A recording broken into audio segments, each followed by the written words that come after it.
Thank you for joining Wars of the Rosies. And this is Basilica from the Encyclopedia of Freemasonry by Albert G. Mackey.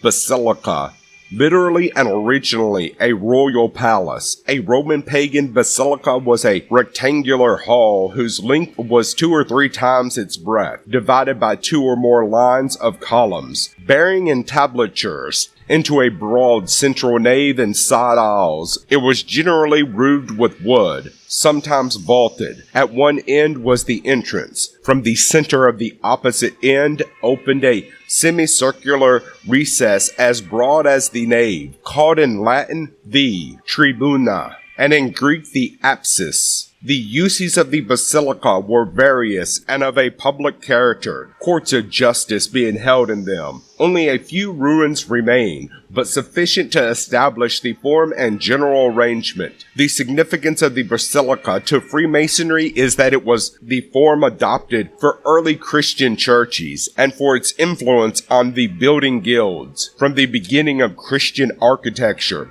which is practically the beginning of operative masonry. We must seek very near the beginning of the Christian religion. For 3 centuries, the only places in pagan Rome where Christians could meet with safety were in the catacombs. When Constantine adopted Christianity in 324, the Christians were no longer forced to worship in the catacombs. They were permitted to worship in the basilica and chose days for special worship of the saints on or near days of pagan celebrations or feast days, so as not to attract the attention or draw the contempt of the Romans, not Christians. Examples of this have come down to us as Christmas, St. John Baptist Day, St. John the Evangelist Day, etc. The Christian basilica spread over the Roman Empire, but in Rome applied especially to the 7 principal churches founded by Constantine, and it was their plan that gave Christian churches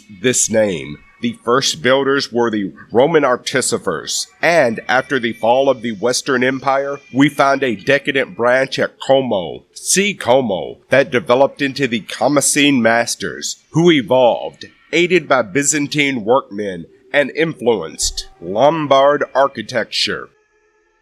Thank you for watching, and please don't forget to share, like, subscribe, and comment. And if you can, please consider donating to Wars of the Rosies. Links to PayPal and Patreon are in the description.